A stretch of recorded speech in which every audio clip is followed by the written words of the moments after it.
డబ్బు, అనారోగ్యం, ఉద్యోగం, వ్యాపారం, అప్పులతో బాధపడుతున్నారా? మీకోసమే లాంచ్ యువర్ ఫ్యూచర్ ప్రోగ్రామ్.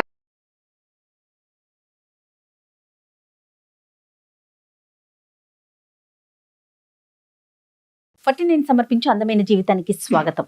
నమస్తే కళ్యాణ్ గారు. నమస్తే జయ గారు. కళ్యాణ్ గారు, మనకు వస్తున్న మెయిల్లో నుంచి నేను ఒక మెయిల్ చూశానండి. శేఖర్ అతని పేరు, అమ్మాయి పేరు దేవి, వైఫ్ అండ్ హస్బెండ్. వీళ్ళిద్దరి మధ్య ఇష్యూ. ప్రస్తుత కాలంలో ఇలాంటి ఇష్యూస్ ఉంటున్నాయేమో, బహుశా ఉంటున్నాయని అనుకోవాలేమో. ఒకసారి మాట్లాడండి, మీరు మాట్లాడాల్సిందే ఇది.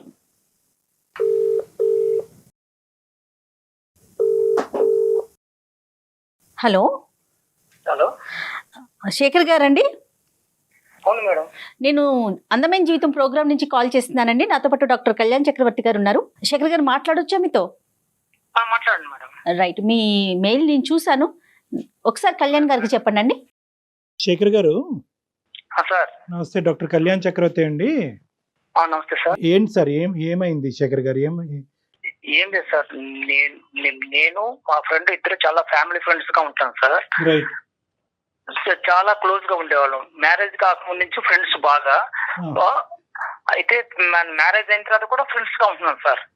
చాలా క్లోజ్ ఫ్రెండ్స్ గా ఉండేవాళ్ళు. వాళ్ళ ఇంటికి నేను వెళ్తుంటా, వాళ్ళు మా ఇంటికి వస్తుంటాడు. చాలా సరదాగా ఉండేవాళ్ళం సార్.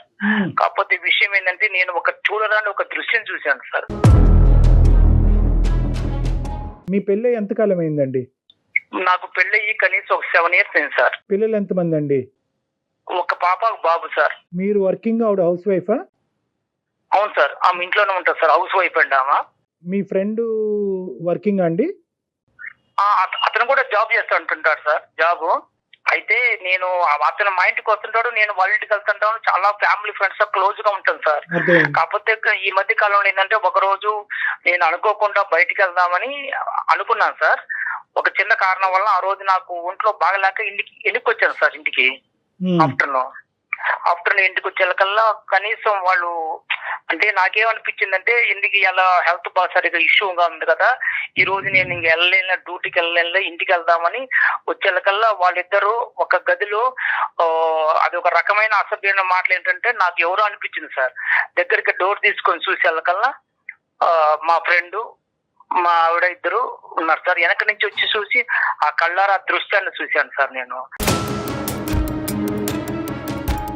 గుండె పగిలినట్టు అనిపించింది సార్ నాకు ఆ రోజు. ఎంతో ఆ రోజు నుంచి ఈ రోజు వరకు కూడా నేను చాలా బాధతో ఉన్నాను సార్. నిజంగా నైట్ నిద్ర పట్టక చాలా ఘోరంగా, అసలు ఆ పెయిన్ తలుచుకుంటేనే అది ఒక రకమైన బాధ వస్తుంది సార్. అది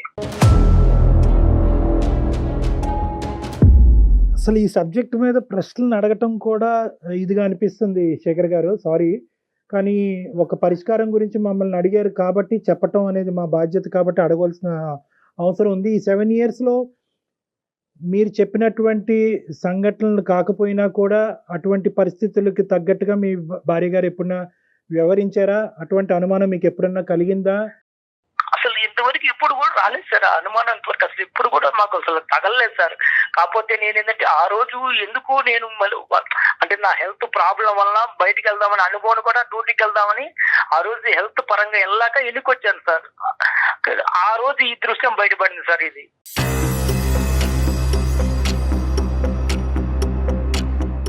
శేఖర్ గారు, ఒక్క నిమిషం, మాకు డైజెస్ట్ చేసుకోవటం కష్టంగా అనిపిస్తుంది. మీరు ఆ రోజు డోర్ దగ్గర ఉన్నారు, డోర్ వేసుకోలేదా అండి వాళ్ళు డోర్ లైట్ గా, అంటే డోర్ వేసారు కానీ అది డోర్ తీస్తే వస్తా సార్. అది డోర్ అది కాకపోతే నేను బ్యాక్ సైడ్ నుంచి వెళ్ళాను సార్. ఆ మాటలు ఏంటో వల్ల నాకు అనిపించిందంటే, ఏంది ఇంత అసభ్యకరమైన మాటలు వస్తున్నాయి, ఇది ఎవరున్నారా ఏందో చూద్దామని బ్యాక్ సైడ్ నుంచి చూస్తే వాళ్ళిద్దరు ఉన్నారు సార్. పిల్లలు ఎక్కడున్నారు సార్ ఆ టైం అప్పుడు? స్కూల్కి వెళ్ళారు సార్ పిల్లలు. ఇంకా రాలే పిల్లలు స్కూల్ నుంచి? ఇంకా పిల్లలు రాలేదు సార్. నేను ఆఫ్టర్నూన్ వచ్చాను సార్. అప్పటికి మీ ఇద్దరి మధ్యన ఎప్పుడన్నా ఇటువంటి డిస్కషన్స్ వచ్చినాయా? అంటే సహజంగా భార్యాభర్తల మధ్యన చాలా కామన్గా ఇలాంటి చిన్న చిన్న అనుమానాలు ఇలాంటివి అవుతూ ఉంటాయి. ఆ విధమైనటువంటి మీరు అనుమానం పట్టడం అనేటటువంటి పరిస్థితులు ఇంతకు ముందు వచ్చినాయా? అంటే ఒక సంఘటన పరంగా అవనివ్వండి, ఒక సంఘటన కాకపోయినా అవనండి, అనుమానమైనటువంటి సబ్జెక్టు మీ 7 సంవత్సరాల ప్రయాణంలో ఎప్పుడన్నా ఉందా? ఏ రోజు కూడా అసలు ఆ ఆలోచన కూడా థాట్ కూడా రాలేదు సార్. ఎందుకంటే సొంత ఫ్రెండ్, చాలా క్లోజ్ గా ఉంటాడు, భార్య నేను చెల్లెలతో భావించుకుంటాడని టైప్ లో ఆలోచించుకుంటున్నాం. కానీ ఏ రోజు కూడా ఇంత థాట్ అనేది ఏ రోజు రాలేదు సార్. ఆ మీద అనుమానం కూడా లేదు సార్ నాకు. అంత ఇదిగా ఉండేవాళ్ళం సార్. ఫ్యామిలీ ఫ్రెండ్స్ కు వాళ్ళ భార్య కూడా మా ఇంటికి వచ్చేది, మా మిస్సెస్ కు వాళ్ళ ఇంటికి వెళ్ళేవాళ్ళం, ఏదైనా ఫంక్షన్ ఉన్నప్పుడు అన్నిటికీ వెళ్తుండేవాళ్ళం సార్. అటు వస్తూ పోతుండేవాళ్ళం సార్. ఇప్పుడు తప్పుగా అనుకోకండి శేఖర్ గారు, నేను అడగటం కాదు, మన ప్రోగ్రామ్ చూసేటటువంటి చాలా మంది ప్రేక్షకులు అడిగేటటువంటి ప్రశ్న నేను మిమ్మల్ని అడుగుతున్నాను. మీ మాట నమ్మవలసిన అవసరం ఏముంది? సార్ నీ కళ్ళారా చూశాను సార్. అది నీ కళ్ళారా చూడబట్టి ఇంత డిసిషన్ తీసుకుని ఎవరికి చెప్పుకోవాలో తెలియక, ఏం చేయాలో తెలియక 10 రోజుల నుంచి మన ఏదో పడుతున్నాను సార్. ఆమెను అడగలేక, మా ఫ్రెండ్ తో చెప్పుకోలేక ప్రతిరోజు నరకం అనిపిస్తున్నాను సార్. నేను పనుకున్నప్పుడల్లా అసలు అర్ధరాత్రి లేచి మెలకు చూస్తే ఇదే సంఘటన గుర్తొస్తుంది సార్ నాకు. మీరు చూసినట్టు కానీ లోపల ఉండేటటువంటి మాటలు విన్నట్టుగా కానీ మీ భార్య గారికి అయితే తెలియదు ఇప్పటికొచ్చి? ఇంతవరకు తెలియదు సార్. వాళ్ళకి అసలు చెప్పడం కూడా చెప్పలేదు. నేను తిరుగుతూ అడగలేదు సార్. నేను ఎవరికి చెప్పుకోలేక ప్రతిరోజు మనోయాది అనిపిస్తున్నా సార్ నేనైతే. 4 గోళ్ల మధ్యన అడగవలసినటువంటి ప్రశ్నలు, ఒక క్లినిక్ లో అడగవలసిన ప్రశ్నలు తప్పని పరిస్థితిలో నేను ఈరోజు మిమ్మల్ని అడుగుతున్నాను శేఖర్ గారు. మీ భార్య, మీ ఇద్దరి మధ్యన ఈ జీవితం ఎలా ఉంది? అంటే మీ ఇద్దరి మధ్యన ప్రేమ ఆప్యాయతలు కానీ లేదంటే వేరే అంశాలు ఎలా ఉన్నాయి? సార్ అన్యోన్యంగా ఉండేవాళ్ళం సార్. ఇద్దరు కూడా చాలా అన్యోన్యంగా. ఎట్లా అంటే ఆమె ప్రతిరోజు నాకు అన్ని రకాలుగా సహకరిస్తుంది. నేను కూడా ఆమె అడిగిన దానికి ప్రతి ఒక్క దానికి నేను కూడా సహకరిస్తాను. అన్ని విషయాల్లో, పిల్లల విషయంలో కానీ ఆమె విషయంలో కానీ ఏ రోజు కూడా ఏ చిన్న తేడా కూడా ఉండదు సార్. మీ ఫ్రెండ్ యొక్క క్యారెక్టర్ ఏంటి సార్? సారీ మళ్ళీ అడుగుతున్నాను. ఇదే సార్ నేను ఫస్ట్ టైం చూస్తాను సార్. ఏ రోజు కూడా మా ఫ్రెండ్ కూడా నా దగ్గర ఏ రోజు కూడా చాలా క్లోజ్ గా ఉండి, చాలా ఫ్రెండ్షిప్ గా ఉండి, అంత ఇదిగా ఉన్న మనిషి ఎందుకు ఆ విధంగా చేశాడనేది కొంచెం నాకు ఇంకా డౌట్ అనిపిస్తుంది సార్. ఆ డౌట్ వల్ల వాళ్ళని ఇద్దరు కూడా నిలదీయలేకపోయారు. మీ ఫ్రెండ్ కూడా సిన్సియర్ గానే ఉంటాడు. ఇలాంటి అమ్మాయిలు వ్యవహారాలు, ఇలాంటివి సరదాగా ఫ్రెండ్స్ మధ్యన మాట్లాడుకుంటూ ఉంటారు. అలాంటి టాపిక్స్ కూడా ఎప్పుడు లేవు. అతను వాళ్ళ భార్యతో కూడా బానే ఉన్నాడు. అక్కడ కూడా గొడవలు ఏం లేవు. ఏం లేదు సార్. ఏ రోజు కూడా రాలేదు సార్. ఆయనకి ఎంతమంది పిల్లలు? అతనికి ఎంతమంది పిల్లలండి? అతనికి ఒక పాప అండి. మీ ఫ్రెండ్ మీతో ఎలా ఉన్నాడు ఈ 10 రోజులు బట్టి? మీ భార్య మీతో ఎలా ఉంది? ఈ జరిగిన సంఘటన తర్వాత వాళ్ళు నాకన్నా ఎక్కువగా నటిస్తున్నారు సార్. అసలు వాళ్ళకి ఏందో తప్పు చేయలేనట్టుగా నా ముందు వాళ్ళు చేస్తుంటే నాకే ఒక్కోసారి అసహ్యం వేస్తుంది సార్. ఎందుకంటే అంత ఘోరంగా వాళ్ళు నటనలో అంత జీవిస్తున్నారు సార్. ఏమి తెలియనట్టుగా, ఏది అసలు జరగనట్టుగా. కానీ నా మనసుకు తెలుస్తుంది అది ఏంటి ఇంత అప్పటికన్నా వీళ్ళు ఇంకా ఎక్కువగా నటిస్తున్నారు. కారణం ఏంటి? నన్ను అసలు ఏ రకంగా చూస్తున్నారో తెలియట్లేదు సార్. అది ఆ విషయం. శేఖర్, ఒక్క విషయం, ఈ కాన్వర్జేషన్, ఈ ఫోన్ కాల్ ఇలా కంటిన్యూ చేద్దామా లేదంటే పర్సనల్ గా క్లినిక్ లో కలుస్తారా? మీకేం అభ్యంతరం లేదా ఇలా మాట్లాడటం? మాట్లాడే అభ్యంతరం లేదు, కానీ ఈ సమస్యకు సొల్యూషన్ దొరకాలి సార్. నాకు అదేనండి మనసులో బాధ ఎక్కువ. ఏం కావాలి? మా దగ్గర నుంచి ఏం ఎక్స్పెక్ట్ చేస్తున్నారు? నేను ఆమె డైరెక్టర్ గా అడగలేకపోతున్నాను సార్. మీరు కొంచెం మీ ద్వారా అడిగితే ఇలాంటి విషయాన్ని మనం మాట్లాడే విషయం కాదు కదండి. శేఖర్, ఇక్కడ కొద్దిగా సెన్సిటివిటీస్ అనేటటువంటి అంశాలు ఉంటాయి. స్త్రీ గౌరవం అనేటటువంటి అంశం ఉంటుంది. సో ఇక్కడ ఆధారం లేకుండా మాట్లాడటం, ఒక పబ్లిక్ ప్లాట్ఫామ్ మీద ఇంత సెన్సిటివ్ ఇష్యూ మాట్లాడటం అనేది కరెక్ట్ కాదు. అందు గురించి మీకు ఆప్షన్ కూడా ఇచ్చాను. మీరు క్లినిక్ లోకి వచ్చి ప్రైవేట్ గా మాట్లాడతారని అడిగాను. కానీ మీరేమంటున్నారంటే ఇక్కడే నాకు ఆ సొల్యూషన్ కావాలి అని అంటున్నారు. కాబట్టి ఇక్కడ మేము మాట్లాడేదానికంటే మీరు మీ భార్య గారిని, ఎందుకంటే మీకు ఆ హక్కు ఉంది, మీకు అడిగేటటువంటి అధికారం ఉంది, మీ ఇద్దరి మధ్యన ఆ స్వేచ్ఛ ఉంది. కాబట్టి మీరు అడగండి, ఆవిడ రెస్పాన్స్ ఏంటి అన్నది వింటాం. ప్రధానంగా ఈరోజు మీరిద్దరూ మాట్లాడుకోవాల్సినటువంటి అంశం, ఒకప్పుడు ఇష్యూ చేయి దాటి ఇంకో లెవెల్కి వెళ్తున్నట్టుగా అయితే కనుక ఖచ్చితంగా ఆ కాన్వర్జేషన్ అక్కడ ఆపి మీరు క్లినిక్ వచ్చి కలవాల్సిన అవసరం ఉంటుంది. ఓకేనా? ఈ కండిషన్స్ మీద అయితేనే మనం కంటిన్యూ చేద్దాం, లేదంటే కట్ చేద్దాం. మాట్లాడదాం. సరే, ఓకే సార్, మాట్లాడతాను sir. Right, okay, call connect చేయండి.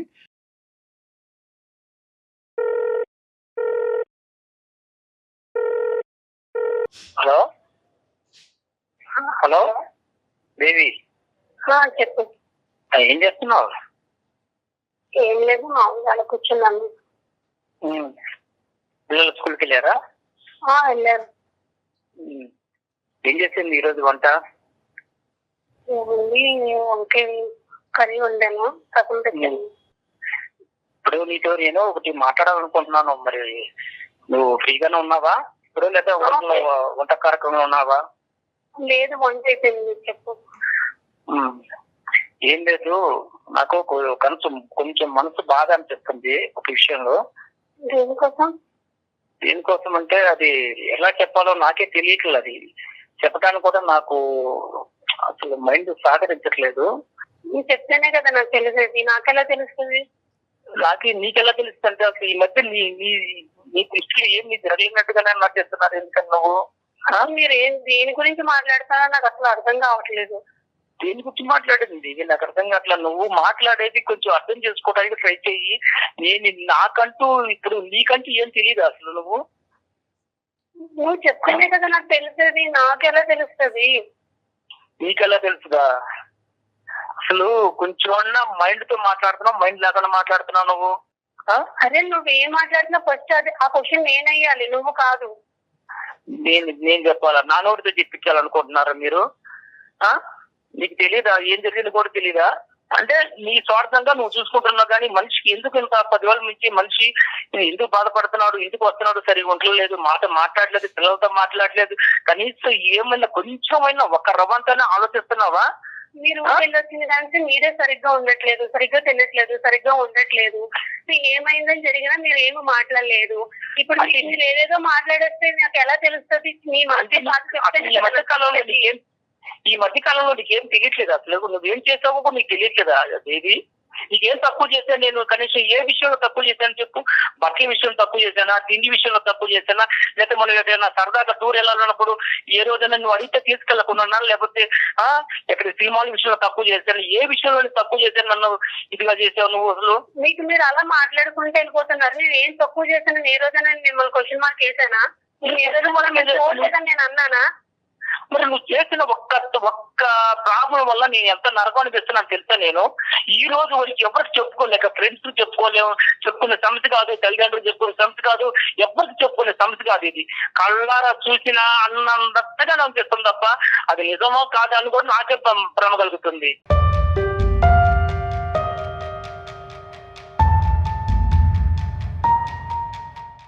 నీకు సీనిగాడికి ఎన్నాళ్ళ నుంచి తాగుతుంది రంకు వ్యవహారాలు?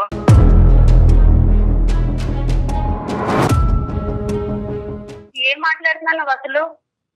ఏం మాట్లాడుతున్నావా? మైండ్ ఉంటే మాట్లాడుతున్నావా? అంటే నీకు తెలియదా సీనిగాడికి నీకు ఎన్నాళ్ళ నుంచి సాగుతుందో తెలీదా?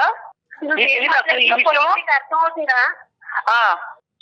ఏదేదో మనసులో ఏదో పెట్టుకొని ఏదో మాట్లాడుతున్నారు. అందమైన జీవితంలో కళ్యాణ్ చక్రవర్తి గారు సైకాలజిస్ట్ గారు ఉన్నారు. కావాలంటే నువ్వు ఎంతకాలం నుంచి తాగుతుందో ఈ రంకు ఆయనే తేలుస్తారు. అది ఆల్రెడీ తెలుసు. శేఖర్, మీరు కాదు నాన్న, ఇప్పుడు ఓకే నువ్వు మాకు ఫోన్ చేసావు, ఓకేనా, నీకు ఒక ఇబ్బంది ఉందని ఫోన్ చేసావు, డాక్టర్ గారు ఉన్నారు, డాక్టర్ గారు వింటున్నారు, డాక్టర్ గారు తేలుస్తారు అని చెప్పి ఆ అమ్మాయి థ్రెట్ చేయవలసినటువంటి అవసరం లేదు. ఆ అమ్మాయితో మాట్లాడేటప్పుడు మమ్మల్ని పావుగా వాడుకోవద్దు, ఇది చాలా సున్నితమైనటువంటి అంశము, చాలా జాగ్రత్తగా డీల్ చేయవలసినటువంటి అంశము. ఇక్కడ డాక్టర్ గారు ఉన్నారు, అతను వింటున్నాను కాబట్టి నీ యొక్క కథంతా నేను బజారు కీడుస్తాను అనేటటువంటిది కాదు. ఇది భార్యాభర్తలకు సంబంధించినటువంటి ఒక సున్నితమైనటువంటి అంశం. మీరు సున్నితంగా ఆ అమ్మాయిని అడగండి. మీరు ఇంతకాలం ఎలాగైతే ప్రేమతో ఆ అమ్మాయిని చూసుకున్నారో అదే ప్రేమతో ఈ అంశాన్ని అడగండి. తన నుంచి నిజాన్ని రాబట్టుకునేటటువంటి ప్రయత్నం చేయండి. అమ్మ ఎవరు దేవి అమ్మ, సారీ అమ్మ, ఇది ఏంటంటే అతను కాల్ కనెక్ట్ చేసినప్పుడే మేము ఉన్నాము అనేటటువంటి అంశం ఒక భర్తగా నీకు చెప్పవలసినటువంటి అవసరం ఉంది, కానీ అతను అది చెప్పలేదు. బహుశా అతను కూడా చాలా సందిగ్ధ పరిస్థితిలో చాలా భావోద్రేకంతో ఉన్నాడు కాబట్టి అది చెప్పలేదు. కానీ ఈరోజు మా పాత్ర అనేటటువంటిది కేవలం అతను ఈ అంశం చెప్పి మాకు ఫోన్ చేశాడమ్మా, డాక్టర్ గారు నేను ఇలాంటి చూడకూడనటువంటి ఒక భయానకమైనటువంటి ఇష్యూ నేను చూశాను నా భార్యకి వేరే వ్యక్తికి మధ్యన. అయితే అది నేను డైరెక్ట్గా ఈ 7 సంవత్సరాలు బట్టి మా ఇద్దరి మధ్యన అటువంటిది ఏది లేకపోవటం వల్ల డైరెక్ట్గా నేను అడగలేకపోతున్నాను, మీరు అడుగుతారా అండి అని అడిగాడు. చాలేవయ్యా, మేము అడగటం కాదు, మేము ఫోన్లోనే అసలు ఇలాంటివి డిస్కస్ చెయ్యం, కావాలంటే హాస్పిటల్కి వస్తావా, 4 గోళ్ల మధ్యన మాట్లాడదాం అంటే లేదు సార్, అది ఇక్కడే తేలాలి. సో ఈ అంశం గురించి ఒక నిమిషం నాన్న, నీ పర్మిషన్ తీసుకోవాలి, నీ కన్సెంట్ తీసుకుని మేము కంటిన్యూ చేయాలి. ఈ ఇష్యూ అతని మనసులో ఒక భావోద్రేకం ఉంది, ఒక వేదన ఉంది, ఇది ఈ రోజు ఇక్కడే తేల్చుకోవాలని అనుకుంటున్నాడు. ఈ ప్లాట్ఫామ్ మీద, అందమైన జీవితం అనేటటువంటి ఈ ప్లాట్ఫామ్ మీద నేను డాక్టర్ కళ్యాణ్ చక్రవర్తి, మన సీనియర్ యాంకర్ జయ గారు, మేమిద్దరం ఈ కేసు డీల్ చేయటం అనేది నీకు ఇష్టమేనా, లేదా క్లినిక్ వచ్చి 4 గోళ్ల మధ్యన మాట్లాడాలని అనుకుంటున్నావా? ఫస్ట్ ఆయన ఏం చెప్తున్నారు అన్నది నాకు క్లారిటీ లేదు సార్. ఆయన నా మీద బురద చెల్లుకునే ప్రయత్నం చేస్తున్నాను సార్. అదే నాన్న, నీకు ఓకే అంటే కనుక ఫర్దర్గా వెళ్దాం. సో బేసికలీ ఏంటంటే, ఒక 10 రోజుల క్రితం నీ భర్త గారు నిన్ను వేరే వ్యక్తితో చూశాడంట. సో అది అతను చాలా మనస్తాపం చెందాడు. ఏం చూశాడు, ఎలా చూశాడు, ఇవన్నీ వద్దమ్మా, ఇవన్నీ మనం మాట్లాడుకోవద్దు. కానీ అతను చూశాడంట. సో దాని గురించి నీ అభిప్రాయం. సరే చూసేటప్పుడు అప్పుడే అడగాలి కదా సార్. ఆయన మనసులో ఏదో పెట్టుకొని నా మీద పొద్దు చెల్లే ప్రయత్నం చేస్తున్నాను సార్. మనసులో ఏదో పెట్టుకున్నాడు. ఏం అడిగింది నీకు తెలియదు, నువ్వు ఏం చేస్తావు తెలియదా నీకు? ఏం అడిగాను? ఆ రోజు నేను పట్టుకుంటే నీ పొరుగు పోయి తెలుసా? ఆ రోజు నేను పట్టుకుంటే నీ పొరుగు పోయి తెలుసా?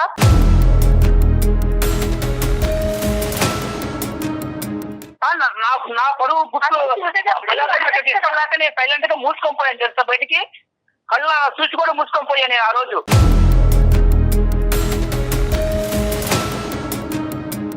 అసలు నీకు నాటకాలు ఆడగలేదు సార్. చెప్ప ఏం మాట్లాడుతావు తెలుసా? నువ్వు ఏం మాట్లాడుతున్నావు? నా మీద పొడుగు వెళ్ళే ప్రయత్నం చేస్తుంటూ నువ్వు ఏదేదో మాట్లాడుకుంటే కొన్ని ఇస్తారాజం అయిపోయింది అంతాను.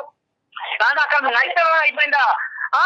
ఆ రోజు నిన్ను కానీ నేను నిద్ర రెడ్డి పట్టుకోండి కానీ నేను నిలదీస్తే నీ జీవితం అయిపోయింది తెలుసా? ఒక పక్క 1 hour దగ్గర వాడు పొరుగు పోయేది, ఒక పక్క నీకు మాత్రం అప్పుడు ఎంత ఘోరంగా ఉంటే తెలుసా జీవితం అంటే. మీ చుట్టాలు ఉన్నారు, మా చుట్టాలు ఉన్నారు, అడగడానికి వాళ్ళు ఎవరు లేరా? ఎవరు గుట్టి ఈ రోజు తీసుకొని వచ్చి ఆయన నువ్వేంటి, అసలు నువ్వేం చెప్తున్నావు ఏంటో తెలీదు. నా మీద అన్ని నిందలేసి అసలు నువ్వేం చేయాలనుకున్నావు, ఏం చేస్తున్నావు అంటే నువ్వు తప్పు చేశాను మాత్రం ఒప్పుకో కదా. అసలు నేను ఏం తప్పు చేశాను నీకు తెలియదు అన్నమాట. అమ్మ శేఖర్, ఒక్క నిమిషం. పబ్లిక్ గా తిట్టేటటువంటి ప్రయత్నం చేయొద్దు. అలా అయితే కనుక మనం ఈ కాన్వర్సేషన్ కంటిన్యూ చేయలేము, ఇక్కడితో ఆపేద్దాం. నెంబర్ 1, అది ఫస్ట్ మీరు గుర్తుపెట్టుకోండి. I know your emotionally hurt, కాదనట్లేదు. ఈ తప్పు ఎలా జరిగింది అనేటటువంటి ప్రశ్న అనేటటువంటి రకరకాలు ఉన్నాయి. కానీ అసలు ఫస్ట్ ఆఫ్ ఆల్ ఆ అమ్మాయి మాట్లాడేటటువంటి అంశాలు మనం విందాం. అసలు తప్పు జరిగిందా లేదా, అసలు నువ్వు చూసింది ఏంటి, జరిగింది ఏంటి అనేటటువంటి అంశాలు ప్రధానంగా మనం మాట్లాడుకుంటే కనుక ఒక క్లారిటీ వస్తుంది. ఆ తర్వాత ఏం చేయాలన్నది ఆలోచిద్దాం. అమ్మ దేవి, మీ హస్బెండ్ ఆ రోజు ఊరి నుంచి ఆఫీస్ నుంచి ఎక్కడి నుంచో వచ్చాడు. వచ్చినప్పుడు ఏం జరిగిందమ్మా? నువ్వు ఒక్కదానివే ఉన్నావా, ఎవరన్నా ఉన్నారా ఇంట్లో, వేరే వాళ్ళు ఎవరన్నా? నేను ఒక్కదానే ఉన్నాను సార్. మీ భర్త గారు ఇంతకు ముందు ఎప్పుడన్నా నిన్ను అనుమానించారా ఈ విధంగా వేరే మగవాళ్ళతో? లేదు సార్, అసలు అనుమానించాను. మరి ఇలాగ 7 సంవత్సరాల తర్వాత మీ భర్త గారు ఇలాంటి ప్రశ్న అడుగుతున్నారంటే కనుక అతను కలగంటున్నాడా, భ్రమపడుతున్నాడా, వాస్తవమా? ఈ 10 రోజులు పెట్టి ఆయన అసలు మతి సిమితి ఉందో లేదో నాకు అర్థం అవ్వట్లేదు సార్. ఆయన అసలు సరిగ్గా మాట్లాడట్లేదు, వండించట్లేదు, సరిగ్గా ఉండట్లేదు. పిల్లలతో కూడా సరిగ్గా మాట్లాడిందే లేదు. డాడీ అని పక్కకి వెళ్ళినా కానీ లేకపోయి వెళ్ళిపోతున్నాడు. తనే వేడిస్తున్నాడు, తను మొదలు పడ్డాడు. అలా ఎందుకు జరుగుతుందని తెలుసుకునే ప్రయత్నం చేసినా కానీ నాకు అస్సలు రెస్పాన్స్ అయ్యట్లేదు. అలా కదా, ఈ 10 రోజులు బట్టి అతని మానసిక పరిస్థితి గురించి మాట్లాడట్లేదు తల్లి. కానీ ఆ రోజు జరిగినటువంటి సంఘటనలో ఇంట్లో నీతో పాటు ఎవరన్నా ఉన్నారా? మిగతా అంశాలు నేను అడగనమ్మా. లేరు సార్, ఎవరు లేరు. ఆయననే అంతగా చూసే సందర్భం ఉంటే ఆ రోజు ఏం చేశారు సార్? నోట్లు ఏమన్నా మట్టిగడ్డలు ఏమన్నా పెట్టుకున్నారా? అమ్మా అది కాదమ్మా. వాస్తవానికి ఇది నిజమా అబద్ధమా, జరిగిందా జరగలేదా అనేటటువంటి అంశం నిర్ణయించవలసినటువంటి వాళ్ళం మేం కాదు. జరిగింది అని మేము అనలేము, జరగలేదు అని మేము అనలేము. అది మీ భార్యాభర్తలకు సంబంధించినటువంటి ఒక ప్రైవేట్ ఇష్యూ. కానీ ఈరోజు ఏంటంటే మీరు ఆ సబ్జెక్ట్ మీదకి వెళ్ళకండి. ఆ ఒక్క సబ్జెక్ట్ మీద మేము అతన్ని అప్రిషియేట్ చేస్తున్నాం. ఒకప్పుడు ఇటువంటిది ఏదైనా జరుగుంటే ఎక్స్ అనేటటువంటి కేసు సినారియో తీసుకుందాం. మీ ఇద్దరు దాంట్లో జరిగిందో లేదో అనేటటువంటిది మనం మాట్లాడద్దు. ఒక ఎక్స్ అనేటటువంటి బయట కేసు సినారియోలో భర్త ఇలాంటి బట్టబయలు చేయలేదు, దాచిపెట్టుకున్నాడు అంటే కనుక భార్య, కుటుంబం, పిల్లల యొక్క పరువు కాపాడటం గురించే అతను చేశాడు అని వర్ణించవచ్చు. మీరు అది రెట్రోస్పెక్టివ్ గా ఈ రోజు ఇంకో విధంగా అడుగుతున్నారు, నన్ను రెడ్ హ్యాండెడ్ గా పట్టుకుంటే ఏమై ఉండేది? అంతలా చేసినవాడు ఏంటి ఈ రోజు ఇలా చేయలేరు కదా సార్. ఏ తప్పు చేయకంటేనే ఇంత నిందలేసి ఆయన మనసులో ఏదో పెట్టుకొని ఏదేదో మాట్లాడతారు. అసలు ఏం చేయాలనుకున్నాడు కూడా నాకు అర్థం కావట్లేదు. నీ ఉద్దేశంలో ఏంటంటే అతని మానసిక పరిస్థితి బాలేక ఏవో కనిపించుకోండివి అతని కళ్ళకు కనిపించినవి అతను భ్రమపడుతున్నాడు అని ఊహించుకుంటున్నాడు. వాస్తవానికి అక్కడ ఏమీ జరగలేదు అనేది నీ వాదన దేవి? అంతే సార్, అదే కరెక్ట్. అంతే ఫుల్ స్టాప్. మేము దాన్ని ఒక నిమిషం దేవి, నీ వర్జన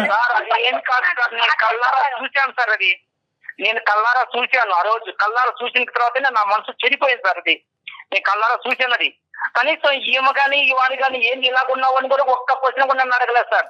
వాళ్ళ ఆనందాలు, సంతోషాలు వేరువేరుగా ఉన్నాయి. నువ్వు కొన్ని రోజులు సరిగ్గా ఉండక, సరిగ్గా తినక, మానసిక భావం సరిగ్గా బాగోక అప్పటికి నేను అడుగుతున్నాను.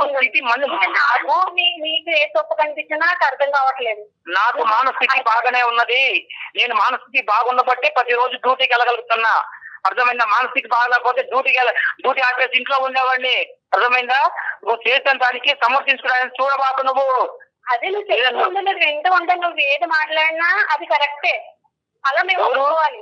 అదే నేను మన పెళ్ళి ఇంతకాలమైనా ఏ రోజైనా నిన్ను నిలదీసి నేను అడిగానా?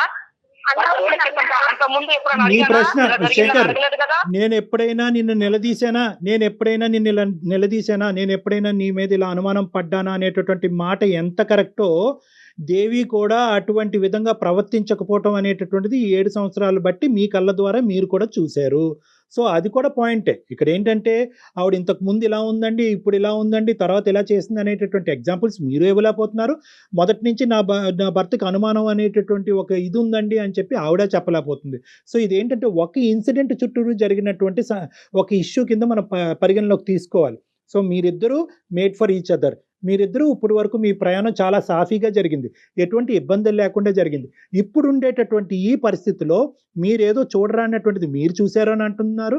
ఆవిడేమొచ్చి మీ మానసిక పరిస్థితి బాలేక మీకు అది కనిపించింది కానీ నా క్యారెక్టర్ అసాసినేషన్ చేసే హక్కు నీకు లేదు అని అంటుంది. సో ఇది చాలా సెన్సిటివ్ ఇష్యూ.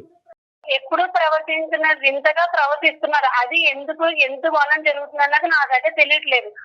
ఏం తెలియట్లేదు. నేను కేవలము పిల్లల దృష్టిలో పెట్టుకొని శేఖర్, మీరు ఎంత వేదనలో ఉన్నారు, ఎంత బాధలో ఉన్నారు అన్నది మాకు అర్థమవుతుంది.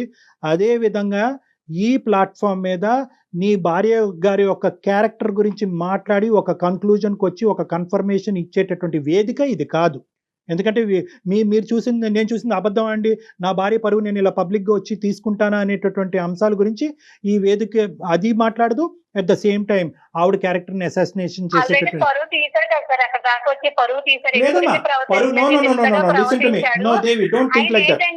వేరే ట్రాక్ లోకి ఎక్కడికో వెళ్ళాలన్న ప్రయత్నంలో నా మీద బురద చెల్లే ప్రయత్నం చేస్తున్నాడని ఈజీగా నాకైతే అర్థం. ఇదేం కొత్త ఇదమ్మా? ఏంటి అతను ఏ ట్రాక్ లో వెళ్తాడు? ఇంకో ట్రాక్ అంటే ఇంకోటి ఆయనకి ఏదో ఉందండి మనసులో, ఏదో కాదు. నేను వేరే వాళ్ళతో మాట్లాడుతున్నాడు తను. కాదు, నేను వేరే వాళ్ళతో ఎవరితో థియేటర్లో చూసావా? పోనీ నా గురించి ప్లాట్ ఎప్పుడైనా విన్నావా? ఒకసారి క్లినిక్ వచ్చి మాట్లాడినట్టు బాగుంటుందేమో. శేఖర్, ఇక్కడతో ఆపుదాం. ఒక్క నిమిషం. అమ్మ దేవి, ఏమండి శేఖర్ గారు, మనం ఇక్కడతో ఆపవలసినటువంటి అవసరం ఉంది. ఎందుకంటే ఇది ఒక పబ్లిక్ ప్లాట్ఫామ్. ఇక్కడ ఇంత సున్నితమైనటువంటి అంశాలు సహజ సిద్ధంగా మేము డిస్కస్ చేయము. కానీ టాపిక్ కాస్త మొదలైన తర్వాత ఎక్కడో చోట దీన్ని ఒక కంక్లూడ్ చేస్తే కనుక అట్లీస్ట్ మీరు ఈ రోజు ఇంటికి వెళ్ళిన తర్వాత మీ ఇద్దరు గొడవ పడకుండా ఉంటారు, మీ ఇద్దరు యొక్క సేఫ్టీ మేము కాపాడినటువంటి వాళ్ళం అవుతాం అనే ఉద్దేశంతోనే ఈ సబ్జెక్ట్ కొంతవరకు ప్రొలాంగ్ చేయడం జరిగింది. ఇక్కడ 2 అంశాలు నేను పరిగణలోకి చెప్పాలి అని అనుకుంటున్నాము. దేవి గారు, ఇక్కడ మీ క్యారెక్టర్ ఎవరు అసాసినేట్ చేయలేదు, ఎవరు కూడా మిమ్మల్ని వేలెత్తి చూపెట్టలేదు, మీరు తప్పు చేసినట్టుగా ఎవ్వరూ మాట్లాడలేదు. మీ భర్త గారు ఒకటి చూశారు అన్నారు, అది మిమ్మల్ని ప్రశ్నించారు, మీరు అది ఖండించారు, ఇది కరెక్ట్ కాదన్నారు, సబ్జెక్ట్ అక్కడ అయిపోయింది, అంతే. You are the same person as you are. So దాని గురించి మీరు భయభ్రాంతులు చెందవలసినటువంటి అవసరం లేదు. ఇక్కడ 2 అంశాలు అయి ఉండొచ్చు.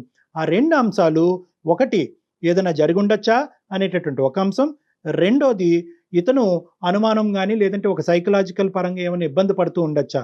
ఈ 2 అంశాలు మనం వెరీ క్లోజ్డ్ ప్లేస్లో, అంటే ఒక 4 వాల్స్ మధ్యన మాట్లాడుకోవాల్సినటువంటి ఒక సున్నితమైనటువంటి అంశంగా నేను పరిగణిస్తున్నాను. కాబట్టి ఇది ఇంకా ఫర్దర్ గా ఎక్స్టెండ్.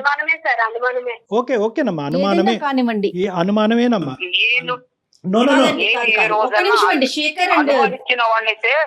ఫ్రెండ్ ఎందుకు ఇంటికి రానిస్తాను, నాతో ఉన్న క్లోజ్ ఉన్న ఫ్రెండ్ కూడా ఇంటికి రానిస్తారంటే మీరు 100 చెప్తే ఆ అమ్మాయి 200 చెప్తుంది. Okay, this thing will prolong for ever and ever. So నా ఉద్దేశం ఏంటంటే ఆపండి, ఇక్కడి వరకు ఆపండి. మీరు వచ్చి నన్ను పర్సనల్గా కలవండి, మనం క్లినిక్లో కూర్చుందాం, మాట్లాడుకుందాం. ఈ సబ్జెక్ట్ని ఇక్కడితో ఆపండి. దయచేసి ఎవరు పెద్ద పెద్ద నిర్ణయాలు తీసుకోవద్దు.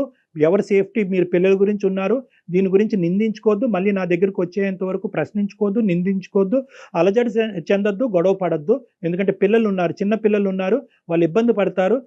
ఇది ఏదన్నా ఉంటే కనుక, ఈ సబ్జెక్ట్ ఏదైనా డిస్కషన్ ఉంటే కనుక అది నా రూమ్ లో మనం మాట్లాడుకుందాం.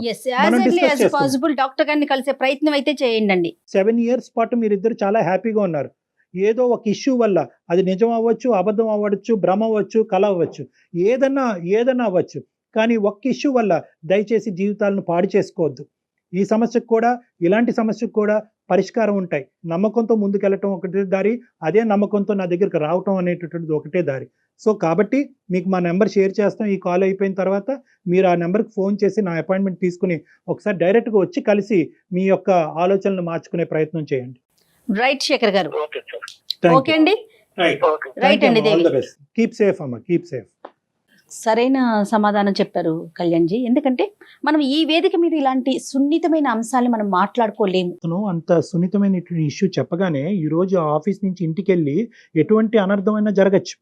ఈ రోజు ఈ ప్లాట్ఫామ్ మీద ఈ కేసు టేకప్ చేయడానికి ఒకే ఒక ఉద్దేశం ఏంటంటే, అతను చాలా యాజిటేటెడ్ గా ఉన్నాడు. అవునవును. ఇన్ని రోజులు 10 రోజులు బట్టి నేను మెయిల్ లో ఆపుకుంటున్నాను. కూడా నాకు చనిపోవాలనుంది, అక్కడ దాకా వెళ్ళాను, నాకు పిల్లలు గుర్తొచ్చారు, అందుకు చనిపోవటమా, ఇంకొన్ని సందర్భాల్లో Yes. చంపేయటమా.